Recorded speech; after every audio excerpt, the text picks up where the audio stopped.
Yo, what is up, guys? My name is Teksta, and today we are going to be starting to do some tech videos, some how-tos on general tech stuff. So the first thing I'm going to do is show you how to use Git, just some basic commands and overall what it does and how you use it. Now, Git is a distributed version control system. I mean, it says it on its homepage, but what does that actually mean? Well, it means that it controls the versions of files, so how they're changed, when they're changed, and who changed them. And it does this between various people working on the same project. So if one person changed a file, you could then see who changed that file and at what time they changed that file and how they changed said file. Sounds good, right? Now, loads of companies use Git because one, it is free, two, it's pretty easy to use, and three, it just works, really. It does what it says on the tin. So, you know what? I'm going to show you guys how to use Git with an open source project that is just out there on the internet, a random open source project. That project is the Xbox 360 emulator called Xernia for the PC. If you haven't heard of it, check it out. You can download its code, or if you follow what I'm doing today, you will actually see how to run and build it. So, let's have a go with Git. So, first of all, if you haven't installed Git, regardless of if you're on Windows, Mac, or Linux, go to the Git homepage, which is git-scm.com, and download it for your operating system. Once it's installed, you should be able to open up either your command prompt, your terminal, or a program called git bash, which is what Git installs. So on Windows, for instance, I am going to be using git bash, like so. I have made a directory called Xbox 360 emulator. Now, I'm just going to make a directory in this folder called Xbox 360 emulator called test, just to show you what I'm doing. MKDIR just stands for make directory, so it's basically creating a new folder. Now in this folder, if we do ls, you can see that I've already been playing about with this project. So I've got some backups of games that I'm testing in Xernia. Currently Xernia is a work in progress, so some things work, some things don't work. But with this video you should be able to well, give Xernia a go, but also to just get used to Git, really. So first of all, I'm going to cd into test. So that's change directory. So now that I'm in test is a new folder. There is nothing in it. ls means just list everything that's in a given place. So first thing we need to do is download the code for what we're going to work on. So, to download a code or a copy of the repo is what we call it on Git. A project will usually have a repo. Now, GitHub is a place where you can hold repos or like projects and code. So, to do this, you would then need to clone a given repo. You will get a link from the page of the project you're looking on to clone a given repo. You will just need to notice that the URL ends in .git. If it does, it means it's something we can clone. So as you can see, there's a load of files and folders and whatnot here. If we clone this, everything that's on there, which is on a server somewhere, will then appear on our machine. So, what we're going to do is copy that URL, go back into git bash, and what we're going to do is run our very first command for Git, which is git clone. So, it basically does what it says in the tin. It takes a given URL, and whatever project is at that URL, gets pulled into our machine, and a local repository is set up on our machine to start tracking changes. So when we do that, it's recognized a project called Xernia. It then pulls down that Xernia project, and then give it a few seconds, and then you should see that we now have Xernia, the Xernia folder in our test folder. You will notice that we have and something appended on the end of our path, which is master. So everything on Git works in branches. Now, if something hasn't got a branch or hasn't like made a branch before, it will be given a single branch called master. And master is the main branch. So if you were to branch off of master, you'd then branch back into master of changes you've made. So I will show you how branching works later on in this video. But all you need to know is that master is the main branch. Right, so next thing we need to know is what we do when we've changed a file. So let's go into this Zonia folder. It will be here. We're going to test Zonia.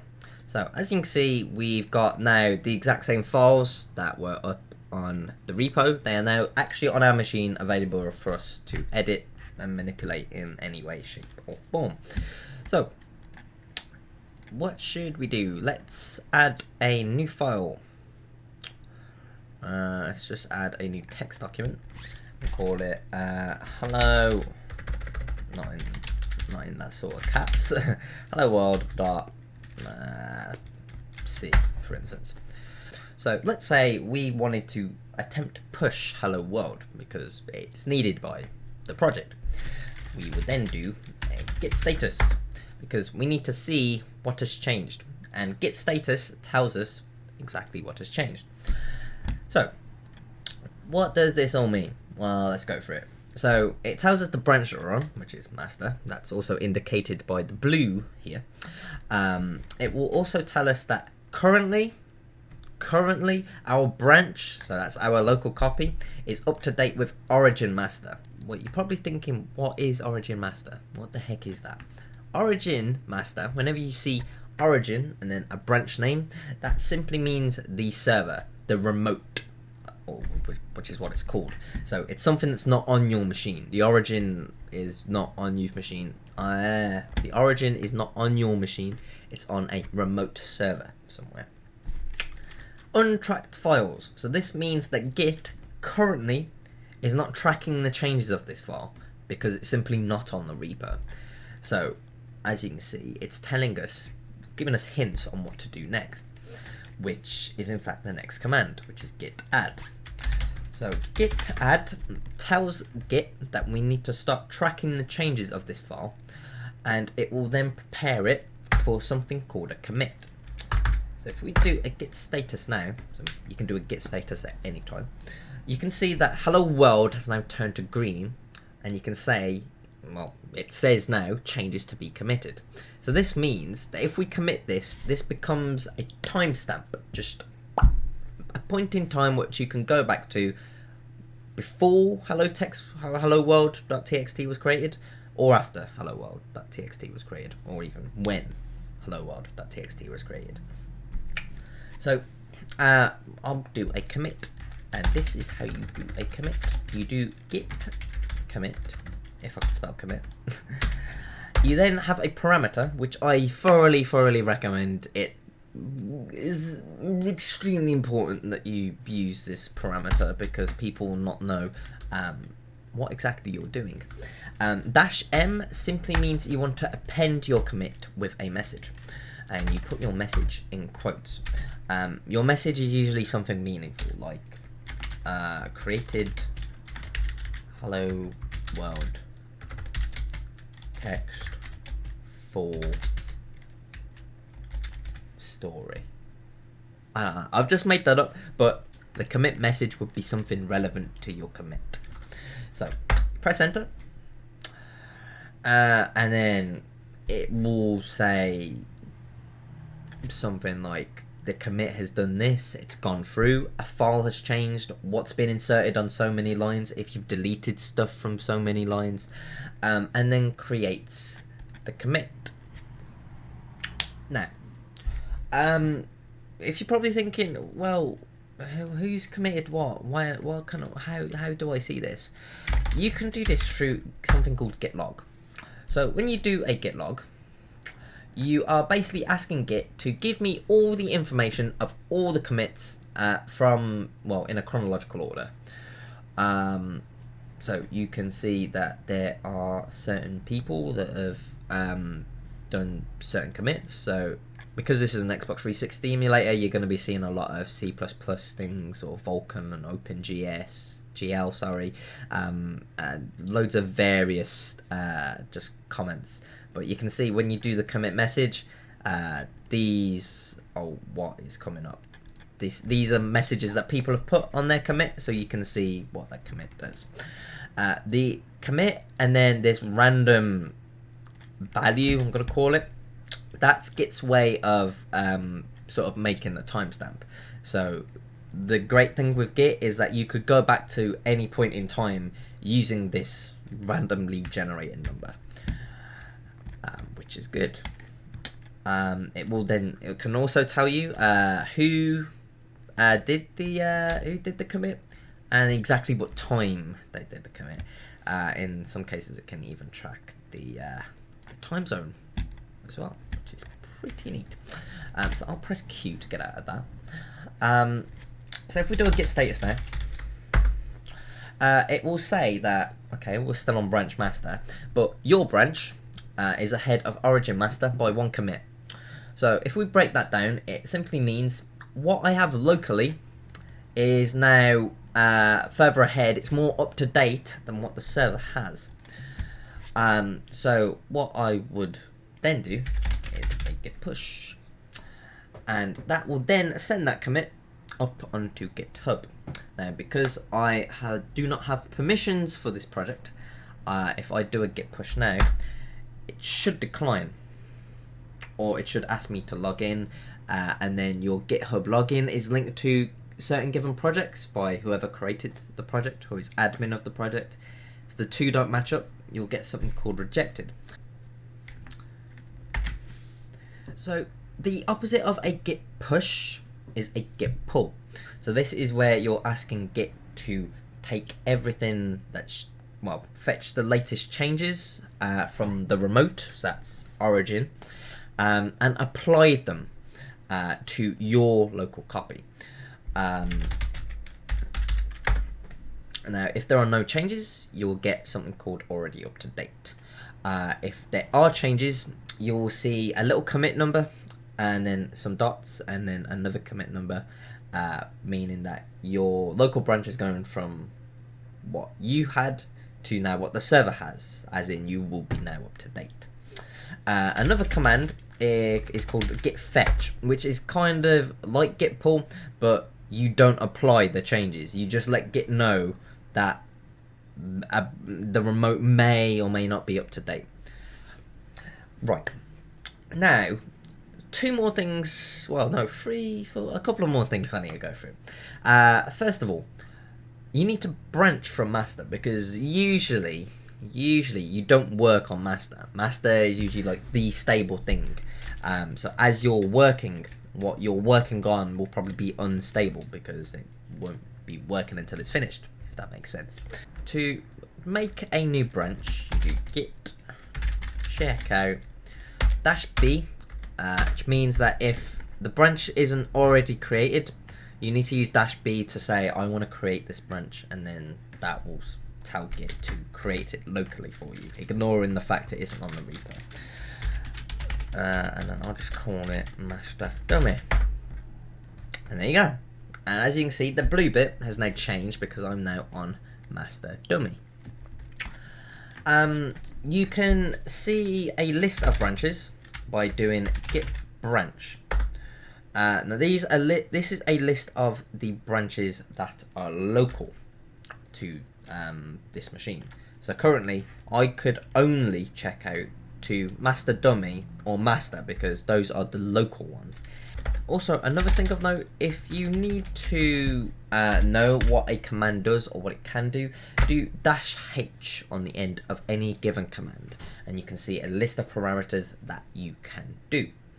So with git reset, there are two parameters that are most important, soft and hard.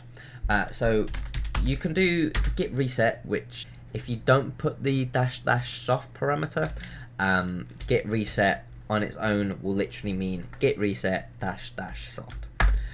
And that resets only the head, so only where git is pointing to. It doesn't actually reset your local files. To do that, and it is an important command to learn, you need git reset -- hard. At the end of this command, it will actually tell you the commit number and message of where you're pointing to. You can also git reset to a certain point in time. So if I were to pick a certain commit that is quite old, yeah, this one's from about a week ago. Yay! So if we copy the number of that and then do a git reset, paste in that number, which is 57, so it should reset to update Xbox kernel modules. If we do that, it should now be on that. We now have changed files because we've attempted to reset back in time to something that is now not up to date. It can be useful, especially if you've done something wrong, but just use it with caution, because once you've done a git reset, there isn't a recycle bin. When you've done that command, whatever is done from that command is final, and there is no reverting unless there is a copy somewhere else. So do be careful with that command, but it is very, very useful. So with git merging, you can run into problems by if two people were working on the same file, and when it comes to merging, git can't actually decide which version it should take, so it just kind of puts them both in the same file and then asks you to deal with it. This is called a merge conflict. They can be annoying, but you've got to remember git can only do so much. It's not magic. But merging works for most of the time. You don't necessarily need to do anything else. If it's just a simple, I want to combine this with this, I know that this was just a feature that does not affect any of the common things that were in the master branch. So merging is usually the way to go. However, this is why there was something called git rebase that was made.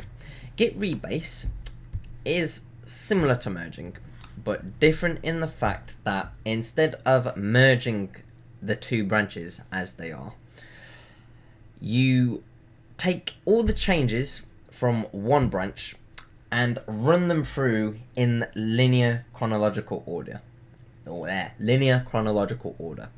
As in, the changes that happened in this branch will then be replayed over the changes that also happened in the original branch. So it looked as if everything happened in one branch.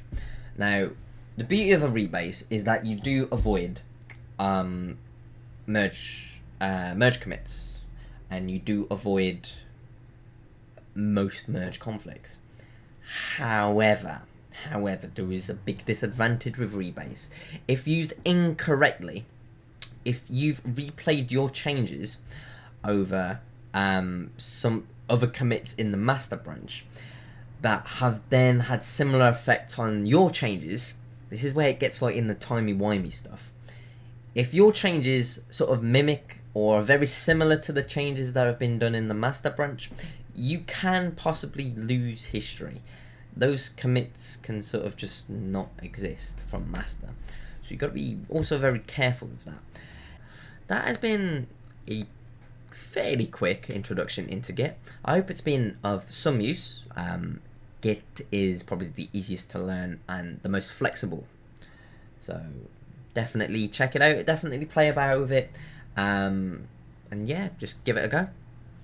So please subscribe if you like that video, and comment down below on any other Git tricks or tips or anything that you know about Git that may be of use to other people. And you know, I will see you guys in the next video. Bye bye.